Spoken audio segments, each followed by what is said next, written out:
السلام عليكم ورحمة الله وبركاته. بسم الله الرحمن الرحيم.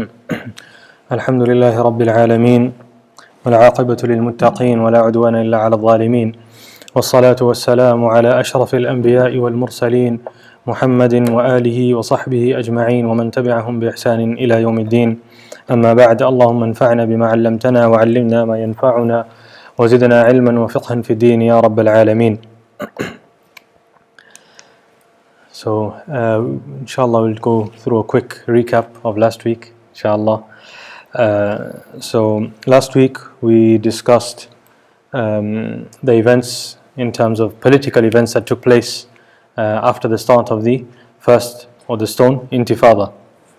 So, we discussed the declaration of the state of Palestine that took place on the 15th of November 1988 in Algeria by the PLO. So the Palestine Liberation Organization, where Yasser Arafat, as the head of the PLO, was then designated as the president.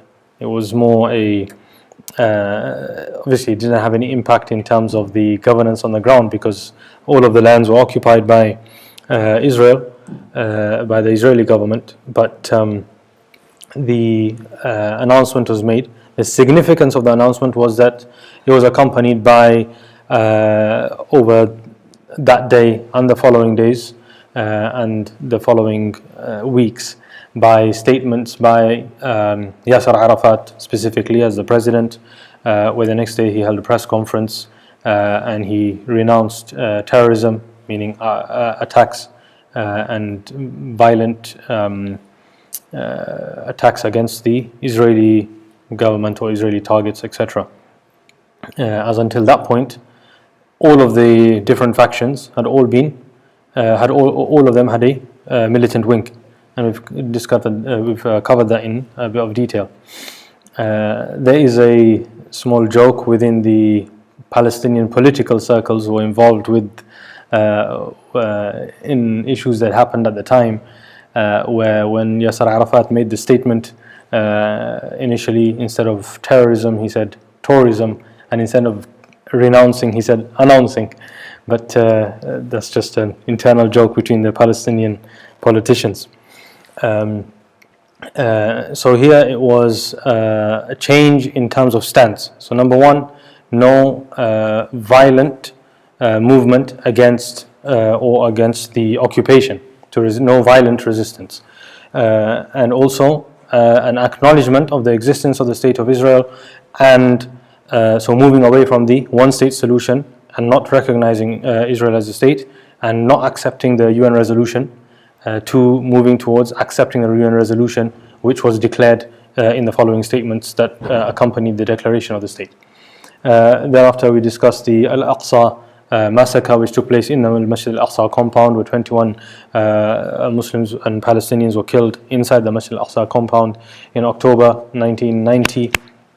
And the circumstances regarding that incident.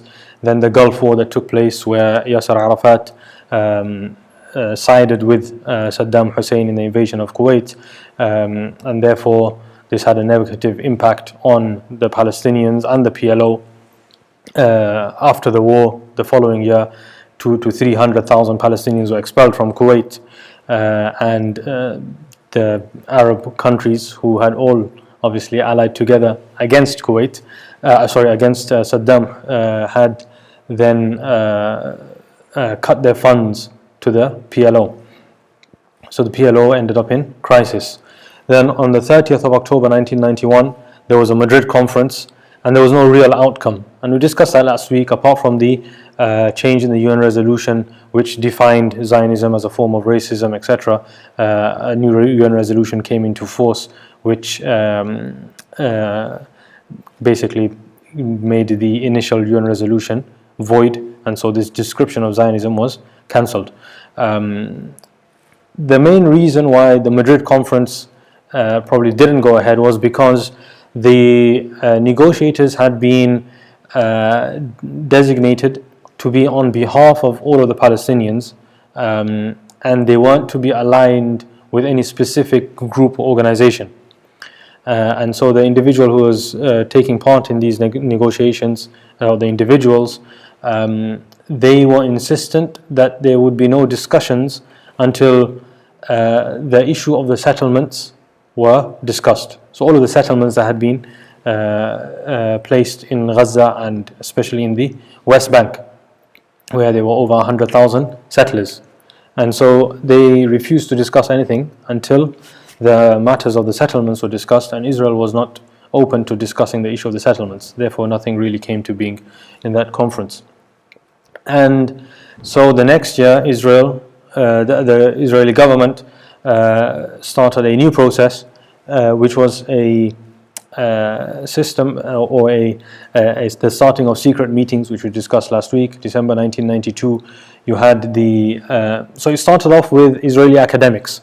So Hirschfeld, who's from the Haifa University, but on the Palestinian side, it was directly from the PLO.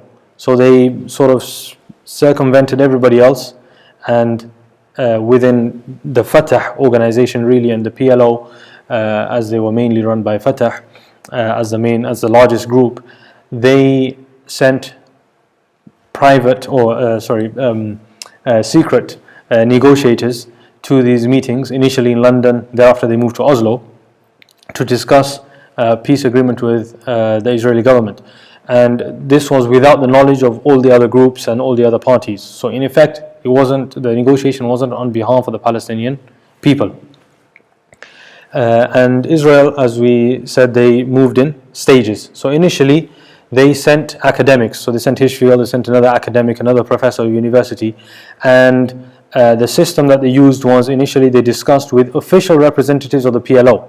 Now the PLO representatives are ministers of the Palestinian government, which is obviously not ruling anything, but they hold the posts, so they represent the official stance. Whereas the professors don't represent the official stance of the Israeli government, and nor do they have any obligation, nor does the Israeli government have any obligations to abide by whatever commitments are made by the professors, because they're not on behalf of the Israeli government. Although they were linked to Shimon Peres in terms of being his friends, but that's about it.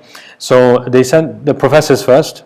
They squeezed the PLO representatives, Prime Minister, who then takes more concessions from the Palestinians until eventually they've taken the maximum number of concessions they can through all of these different processes before they go to Oslo in 1993. Obviously, in the meantime, in December 1992, at the start of the negotiations, the secret meetings, we have 8 IDF soldiers killed in response, 1,600 arrests, 415 what they call Islamic fundamentalists are then exiled to no man's area on the border of Lebanon, and we discussed of those Islamic fundamentalists, at least 15 of them were Christians. In July 1993, we had Operation Accountability, where the Israeli army bombed Lebanon, mainly the Hezbollah points, and over 300,000 individuals, Palestinians and Lebanese, became homeless and were displaced, and this lasted for the whole month of July until the agreement on the 31st of July. And the negotiations eventually led to what was described as mutual recognition, and we explained that mutual recognition here did not mean the recognition of the state of Israel and the state of Palestine, but rather the Palestinians would recognize the state of Israel and its right to live in peace and security, etc., and Israel would recognize the PLO as the representative of the Palestinian people, and that's it. So the PLO had official recognition by the Israeli government as representatives of the Palestinians, whereas the PLO recognized the Israeli state on behalf of all of the Palestinians. So obviously it wasn't really mutual in terms of what they were recognizing. And then after we went through the terms of the DOP, which was signed on the 13th of September 1993 by Yitzhak Rabin, Yasser Arafat and Bill Clinton on the White House lawn, the Declaration of Principles, and we went through all the different terms where the first 5 years there would be a administrative government or self-governing administrative body that would look after the West Bank and Gaza, and thereafter full authority would be discussed after 5 years. And then we discussed the issues with regards to permanent settlements, whether they would remain in the West Bank or not. These were not discussed. The final status negotiations, again, they would take place in 3 years' time, and that would include the matter of Al-Quds, so Jerusalem, Palestinian refugees, security, borders, etc. And then the transfer of authority would be gradual. So the Israeli government wouldn't hand over everything to the Palestinian Authority, but rather they would give it to them in bits and pieces slowly. There was also the issue of the Palestinian Authority, which was created to govern these areas. So this is the birth of the Palestinian Authority, and they had a security agreement to prevent terrorism against Israel. Or Israeli targets, which in actual fact meant any kind of violent resistance or armed resistance, for the correct wording, armed resistance against the occupation. So armed resistance against the occupation would be regarded as terrorism, and the security agreement meant that the PA had to clamp down on any armed resistance. So on the Palestinians. Israel would, this is the terms of the agreement, that they would withdraw from Gaza and Jericho, the West Bank, by the 13th of December 1993. Obviously this didn't happen. There would be safe passage between both areas, between Gaza and the West Bank, and the sea off the Gaza coast would be in Israeli control. And also in these areas, the Israeli military and civilians would have free movement to go on the roads and all of these areas, whether it be in Gaza or the West Bank. And the Israeli security forces would have the right to pursue any Palestinians that they want or who are wanted in any of these areas. And we also mentioned that there was a goodwill gesture by the Israeli government where they gave 8 coastal boats to the Palestinian Authority off the coast of Gaza to patrol the waters. The few kilometers that they had, they were allowed to do some fishing. They were also provided with a couple of civilian aircraft where they could go between Gaza and West Bank to move goods and individuals, but mainly for trade, obviously controlled by the Israeli air traffic control. And also 5,000 mainly PLO prisoners who had now renounced terrorism and were inside the Israeli jails would also be released. So this we covered last week. But what was the impact of the Oslo Agreement? The direct impact, the first impact, was the splitting of the opinion of the Palestinians. Because as we said, the negotiations had been through secret meetings, and so they weren't representative of all of the groups. There was mainly only one group which was represented in these negotiations, which was Fatah, as they made up the bulk of the PLO. But the other organizations in the PLO were not involved, including those who had been negotiating on part of the Palestinians in the Madrid talks that took place before, that we said nothing came out of them. So they weren't included. They didn't know about these secret meetings that were going on. Also at that time, the Norwegian government was the Norwegian government, and specifically the minister in whose house they were having the meetings was a well-known Zionist, as well as majority of the government of Norway. And so obviously this was an issue. The PLO, or Fatah, on behalf of the PLO, and by default on behalf of all of the Palestinians, was pressured into accepting these conditions, mainly by Western pressure, the US, etc. And they had a hope that through these negotiations they would establish a Palestinian state. But again, as we said, it caused a split in the Palestinians' position. The first thing was that, as one of the terms of the agreement was that the Intifada would have to come to an end. That's obvious, as the Intifada was one of the main reasons that the Israeli government went to the table to negotiate in order to bring an end to the popular uprising against the occupation. Thereafter, an alternative group was formed. An alternative group was formed in Syria, in Damascus. It was called the Alliance of Palestinian Forces. It was called the Alliance of Palestinian Forces. So this was formed in December 1993, so just a couple of months after the Oslo signing of the DOP. And this was made up of 10 groups. This was made up of 10 groups. 8 of those groups were former members of the PLO.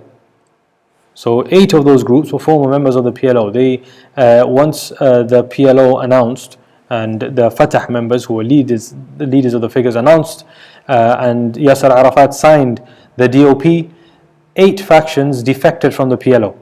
From amongst them was the Popular Liberation Front, the PFLP, who we discussed, the Popular Front for the Liberation of Palestine.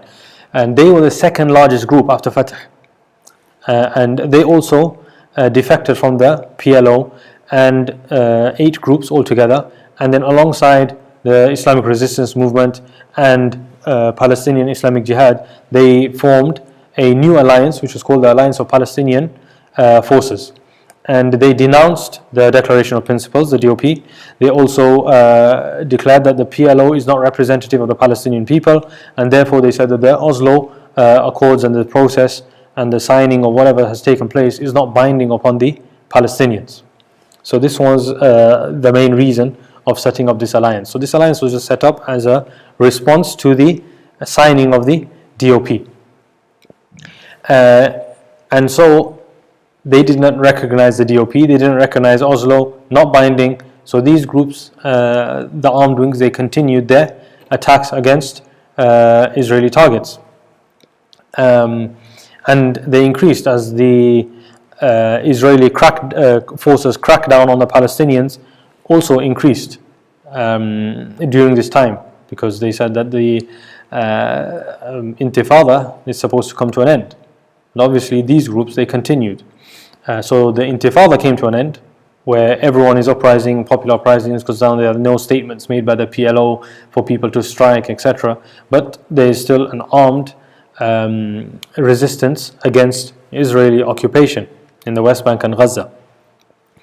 And so the attacks continue. Eventually so until the Intifada, and even the first couple of years of the Intifada, we discussed before that there was movement between West Bank and Gaza.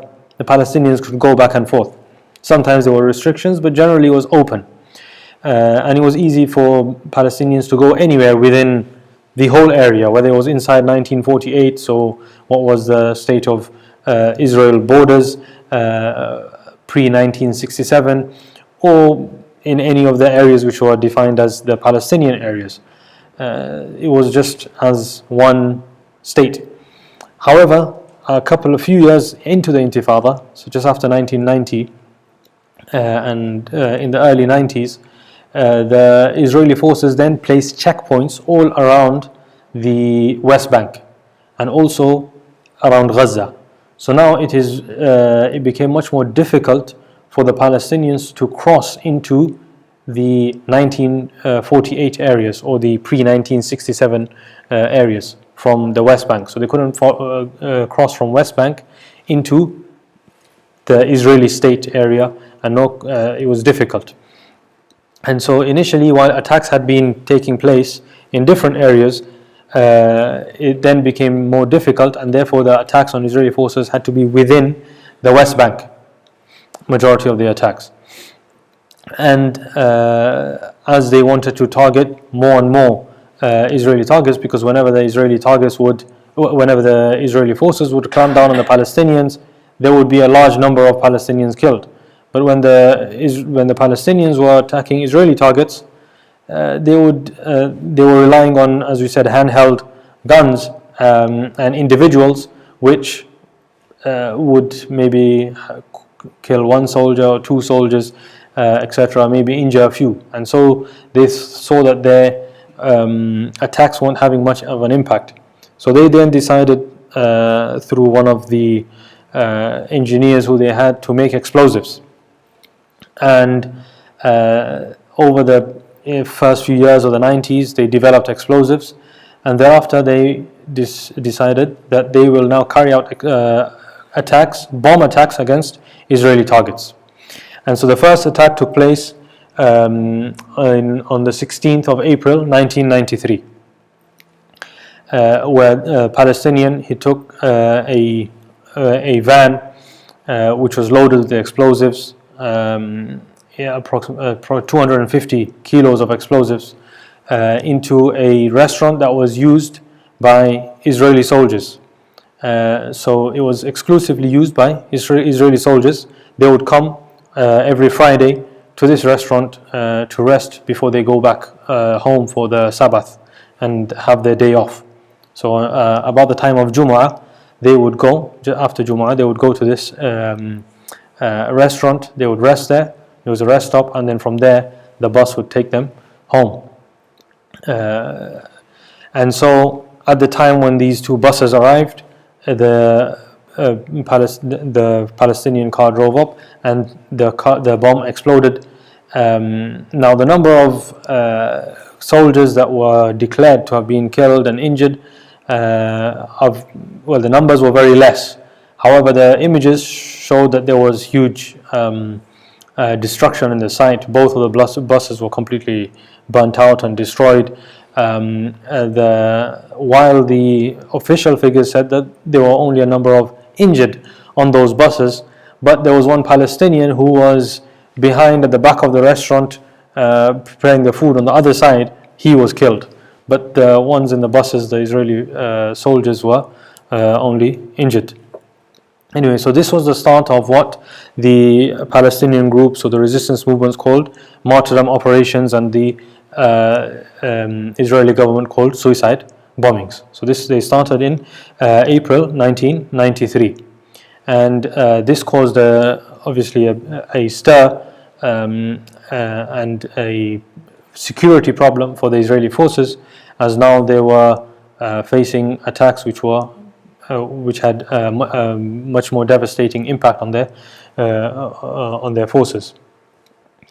The PLO was also now in a dilemma, because initially, whilst they were having resistance only against the Israeli occupation, and they didn't really have much to do in terms of internal Palestinian issues, but now they were required by the DOP and the agreement to arrest and clamp down on the leaders of the Islamic movements that were now leading the resistance against the armed resistance against the Israeli occupation. And so they had to move to arrest the leaders of these movements, and this put them in and Yasser Arafat and the leaders of the PLO in a tight situation, where they were now in direct conflict with their own people. Israeli reaction to the Oslo Peace process, as we said, in terms of actual actions on the ground, the government hadn't really changed. In fact, they started clamping down on the Palestinians, on any Palestinians who was taking any kind of action against the occupation. But at the same time, there were the Zionist fundamentalists. They were not happy with Yitzhak Rabin for having signed the Oslo Peace process and the DOP with the leader of the Palestinians, Yasser Arafat. And so there are a number of statements that were made at that time and in the years that followed by the right wing and also by the fundamentalists. Now, when you say fundamentalists, it does not mean a fringe group. Not today, probably in the following session next week, we'll discuss in brief a bit about Israeli politics. So like we have in this country, we have the Liberal Democrats, we have the Labour, we have Conservative in the US, they have the Democrats and the Republican Party, and usually called right and left or center. So you have the similar thing in Israel. So Yitzhak Rabin is regarded as left or liberal.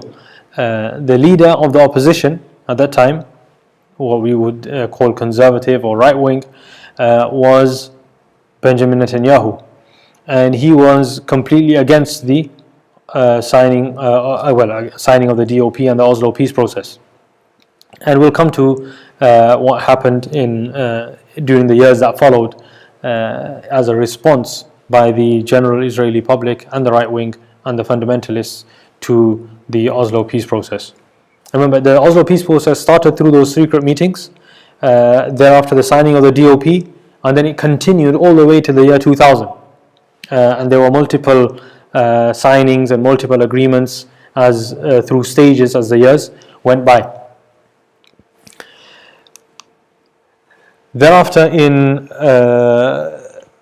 the following year, there was an event, an incident that caused a huge backlash. So in 1994, in Al-Masjid Al-Khalil, which in English is called the Cave of the Patriarchs, and it's known as the Cave of the Patriarchs Massacre.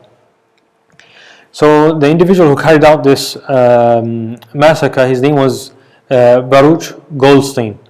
He was born in the US, I think in 1963, and he was one of the senior members of the Jewish Defense League. I'm sure everyone here knows the EDL, so this is the Jewish Defense League that was established by his friend in the US. He then moved to Israel in 1983. And he was a doctor, he was a physician. He joined the IDF. He was a physician for the IDF, treating soldiers, etc., treating wounded. He was also treating others who had been attacked in settlements, etc. He refused to treat generally Arabs at all. He said it is not from our religion that we treat Arabs. In fact, there were some Arabs who were serving, as they are now, within the IDF. There were some Arabs who were serving within the IDF. Even though these Arabs were serving in the IDF, if they were injured, he refused to treat them because they were not Arabs. In fact, in other statements, he even refused to treat Druze and others who were not Jews. So he was an extremist. He was a fundamentalist. He was known. He was also a member of a right-wing Israeli political party called Catch, and this was his background. He made a number of provocative statements leading up to this event that took place. Now, where did this take place? This took place in what is known in Arabic as Al-Haram Al-Ibrahimi. So in English it's called the Cave of the Patriarchs. In Arabic it's called Al-Haram Al-Ibrahimi. It's located in old city of Hebron, about 30 kilometers south of Al-Quds and Jerusalem. And it's a series of caves. There are some graves that are inside those caves. On top of those caves is a rectangular building that has been built. And this building is old. It's before the conquest of Islam and the time of Umar ibn al-Khattab radiallahu anh. It was built by the Romans, and they were just using it as an administrative building. After Al-Quds was taken over by and freed by Umar ibn al-Khattab radiallahu anh, then this building was turned into a masjid. So it was a masjid from the time of Umar ibn al-Khattab radiallahu anh. Obviously, during the Crusaders period, the Crusaders took it over for some time, etc. But it was not a religious site for the Christians. The Jews, however, they saw it as a religious, as a place for them. It held religious significance, as it's meant to hold for them graves of certain individuals who are key from the time of maybe Ibrahim alayhi salam and those who came after him. And so this has been a masjid since the time of Umar al-Khattab radiallahu anhu. Once in 1967, after the 6-day war, and Israel took over all of these areas, so half of the masjid was made into repurposed basically to be a synagogue. And so now the Muslims had access and the Jews have access. The Jews have a synagogue and the Muslims have the masjid. It's split in half. The caves are not really accessed in the sense, like you don't really go into the caves. There are a few graves in the caves. In 1967, Moshe Dayan, he tried to go inside. He found a place that was possible to go inside. It was very narrow, so he called a small 12-year-old girl to go down and lowered her down to see if she could find the entrance to the caves, etc. So there are no two known entrances to the caves. In any case, the masjid and the areas of worship are above the caves. The caves are underground. In 1972, the area for worship for the Jews was increased. In 1975, there were new rule changes which caused issues for the Muslims and the Palestinians, and there were always tensions in this area. At one point in 1976, if I recall correctly, there was an incident. There was a bit of a skirmish between the Palestinians, the Muslims, and the Jews, the Zionist Jews who were there, which led to some of the Zionists tearing a copy of the Quran, etc., and desecrating the Quran, which then led to obviously retaliation by the Muslims. And there were tensions a number of times, few skirmishes, etc., broke out. But anyway, on the 25th of February 1994, so not long after the signing of the DOP, in the month of Ramadan. So in the month of Ramadan, Baruch Goldstein, he is in an IDF uniform, and he goes into the Masjid al-Khalil at the time of Fajr. At the time of Fajr, when everyone is performing Fajr Salah. He goes to the entrance and he stands in the doorway of the masjid and waits till all of the 800 musalloon and prayers are inside sujood. They are doing sajda in Salatul Fajr. He then throws a grenade into the middle of the congregation, and he has brought his full IDF uniform with his weapon, etc.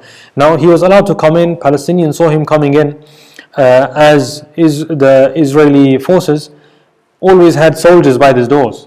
They had them inside by the entrances, etc. So there were always Israeli forces and army personnel by the masjid. So he came in. He wasn't seen as strange by anyone. He came in all the way to the door of the masjid while they were in salah. He waited till they were in sajda. He started by throwing a grenade. He had approximately 120 or 140 rounds on him in the different magazines that he kept replacing in his gun while they were performing salah. And he shot and tried to shoot and kill as many of the Muslims that he could. He killed 29 and 125 were wounded, until eventually one of the Palestinians threw a fire extinguisher at him, knocking him unconscious, and then he was beaten dead. Palestinians, some of them were injured. They died once they reached to the hospital. Palestinians, as they were leaving, eventually the death toll ended up being 69. The death toll ended up being 69, and in addition to the 125 who were wounded by him shooting in the masjid, another further over 120 were wounded outside the masjid. And so this came in the question was raised that how did this happen? And there were supposed to be other IDF soldiers there. How did they not stop this attack from taking place? So based on the testimony as was reported at the time by the New York Times, with interviewing over 40 Palestinians who had been wounded and injured in this attack while they were still in the hospital beds in the hospital, and they had not seen each other since the attack. So the attack had just taken place. They were taken to the hospital, so they were not able to compare notes so that they can all have the similar story. There was basically all of these 40 different Palestinians who were wounded, they gave the same story, that there were other Israeli soldiers who passed ammunition onto him while he was shooting. There were soldiers who were blocking the exits of the masjid and not letting Palestinians leave.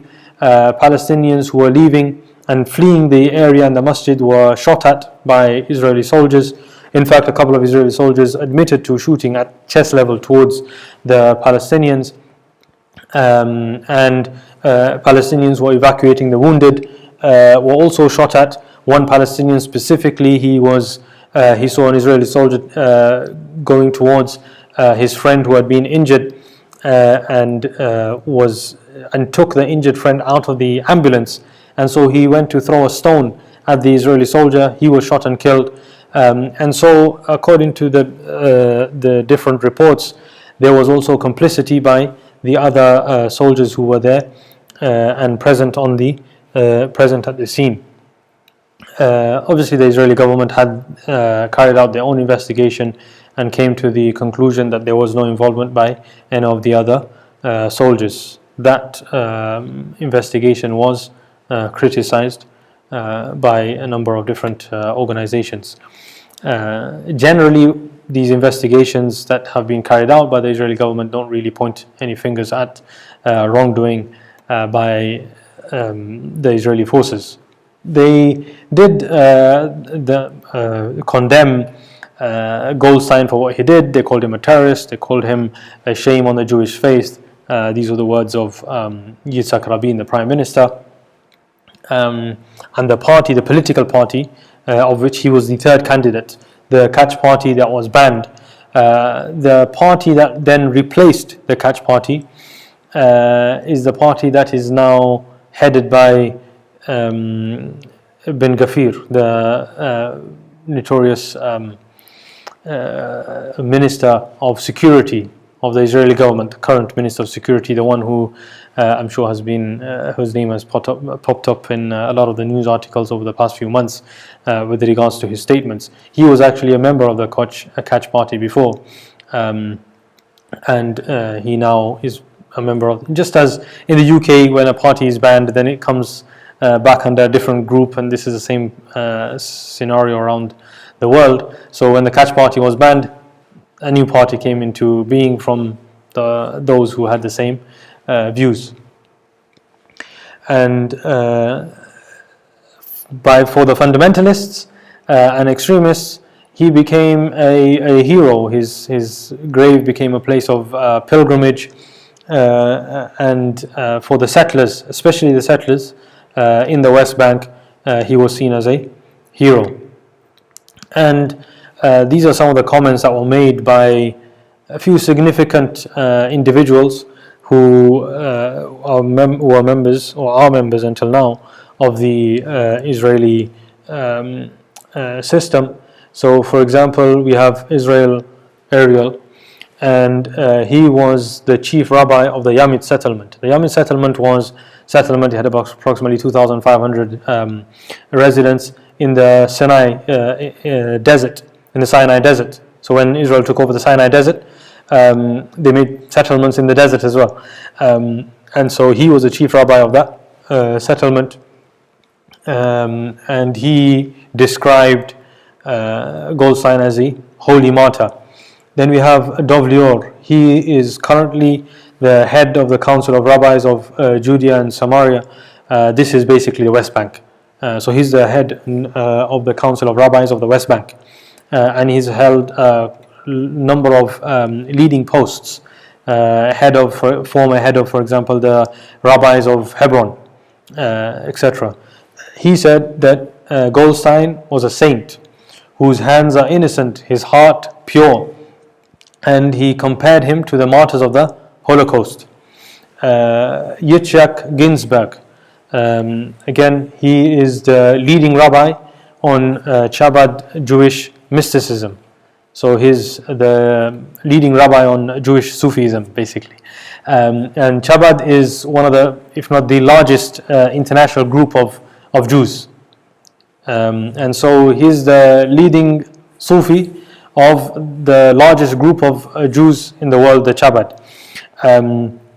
And he wrote an article about Goldstein, calling the name of the article is "Blessed is the Man." Blessed is the Man. Obviously, it was written in Hebrew, but the name is the article's translation in English is "Blessed is the Man." And he's an academic. He studied in the universities in the US. He then studied further in Israeli universities. He's written over 100. He has over 100 works, books, etc. He's lectured in universities. He still lectures in the Israeli university. He's lectured in UK, US. Canada, and other countries. His gravesite, there was a tombstone erected, and on his tombstone it says he gave his life for the people of Israel, its Torah and land. And the site of his burial became a pilgrimage site, and until now there's annual celebrations that take place as a martyr, as him being a martyr for the land and for the state of Israel until today. It's an annual place of pilgrimage. And in fact, at that time, approximately 10,000 fundamentalists went to visit that site as to pay respects and to praise him. And it happened in following years as well. Thousands of fundamentalists visiting that site. There was a point where they tore down a larger structure that had been built near his grave, but the tombstone, etc., still stands. So this was the this was the attack that took place, or the massacre in Al-Masjid Al-Khalil. Obviously, this had an impact on the Palestinians who were there in that area and in the West Bank especially. And so there were protests, there were demonstrations, there was violence. The Palestinians had clashes with the Israeli forces, and the Israeli forces continued their crackdown on Palestinians. And the crackdown, as we've seen, did not only include militants, as they were called, or those who were doing armed resistance against the Israeli government. The crackdown was on everyone, all civilians, family members, men, women, elderly, children, and many children were killed, many women were killed when they were not part of any kind of armed resistance. And following this massacre, this then led to a change in the attacks that took place against Israeli targets. So until this point, the Palestinian armed resistance is targeting Israeli forces. So prison guards, police, military, etc. So all generally military targets. However, after this attack, their tactic changed. So in April, there were two bombings that took place on the 6th and the 13th of April. And the Al-Qassam brigades who had been set up just at that point in 1993, they then started carrying out attacks inside, on Israeli targets inside the 1948 or pre-1967 borders. So inside was the green line. And they widened their targets to include civilians as well as military targets. And their condition was that we will stop targeting Israeli civilians once you stop targeting Palestinian civilians, as the deterrent of the occupation killing Palestinian civilians had not worked by attacking Israeli military targets. And in fact, this massacre was the turning point in this change of plan or change of tactics. And the attacks continued. So total in terms of bombings, there were 4 bombings that took place in 1994, 5 in 1993, 3 in 96, 3 in 97. They then decreased a little bit. However, once we get there in the Intifada, the second Intifada in the year 2000, they again spiraled. There were obviously further attacks, or shootings, Israeli checkpoints, Israeli patrols, and other Israeli military targets as well. In response, there was Israeli repression, attacks on Palestinians, arrests, assassinations, and the assassinations had been carrying on since the Munich attacks. The last individual who was killed as a response to those Munich attacks was actually in the early 90s, as we said, so 20 years later, in the early 90s. And they continued to assassinate individuals and leaders of the resistance movements in Palestine and also outside Palestine, attempted assassinations in different countries of different individuals. And generally there was a clampdown on Palestinians and restrictions on their movement, and it was collective punishment for these attacks that were continuing to go on. So they they sealed off all of the occupied territories. They sealed off all of the occupied territories. There were checkpoints, closing down different areas, different towns were all sealed off from each other. To go within the West Bank from different towns now was more difficult than it had been before, and they prevented Palestinians from even going to work. So basic daily activities, and it was generally for all the Palestinians, not just for those who were wanted by the Israeli government or the Israeli authorities.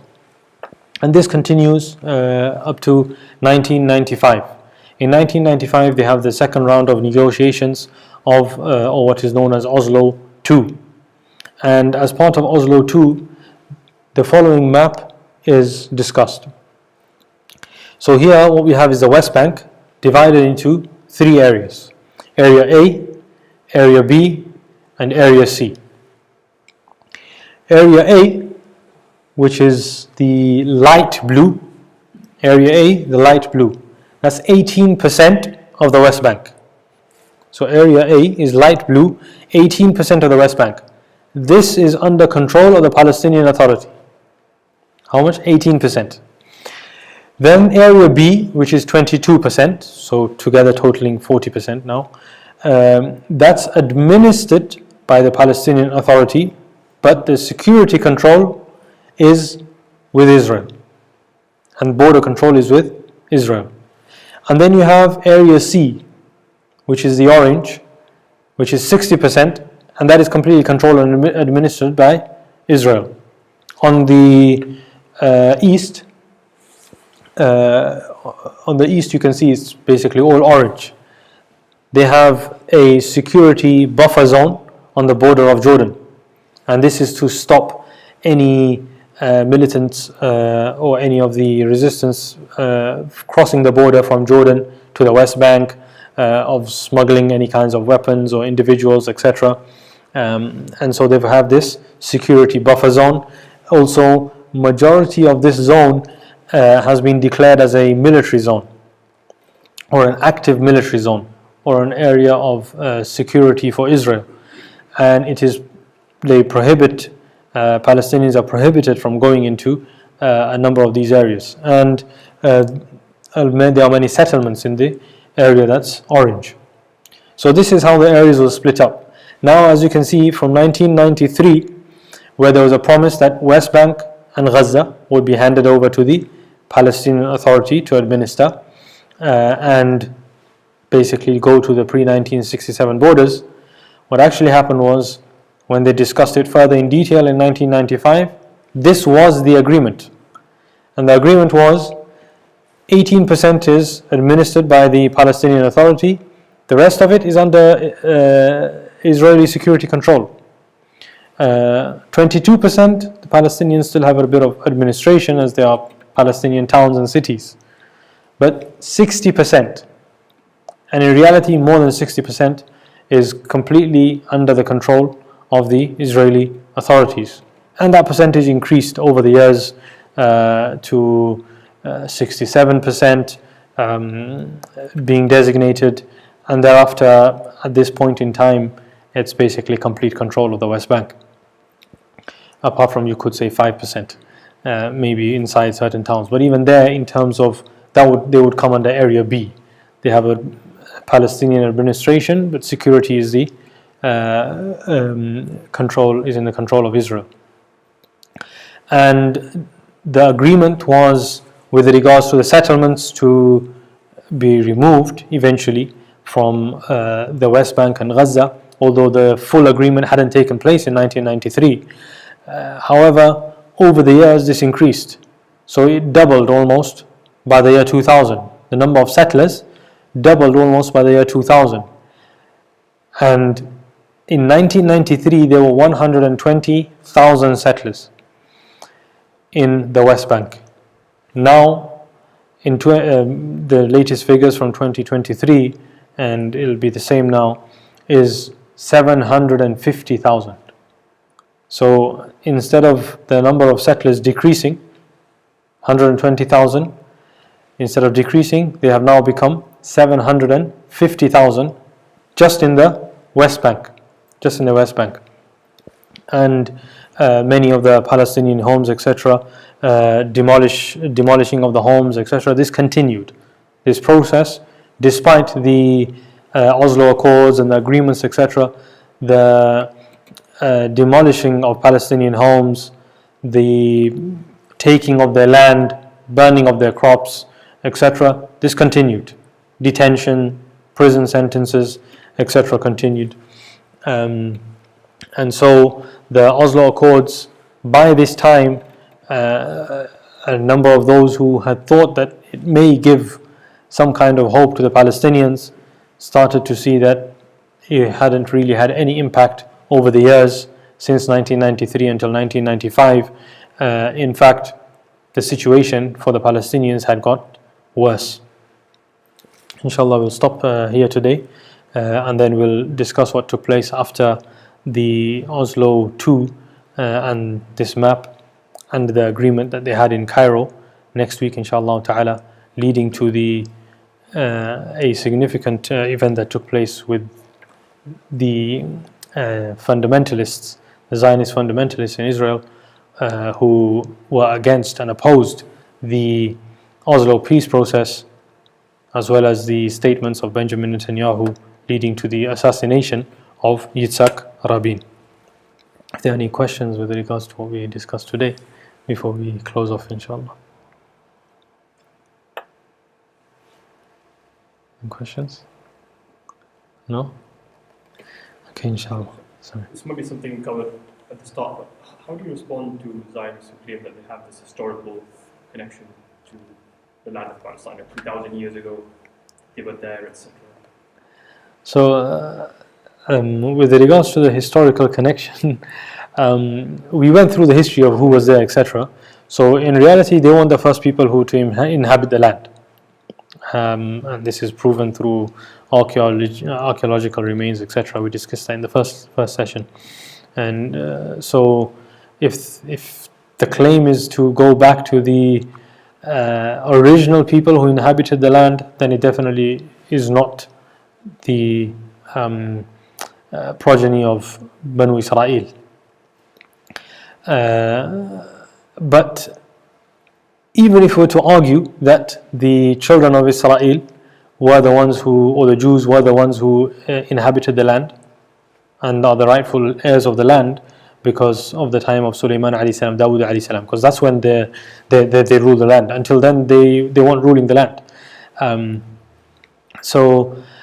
If that's the claim, in reality, by a lot of the investigations that have been done, in fact, even by Israeli historians and Israeli historians who have a balanced viewpoint, like Avi Shalom and others, the professor at Oxford University, you may have heard of him, they have shown that, in fact, majority of those who claim their rights by descent, most of them have no DNA to prove that they are from that descent.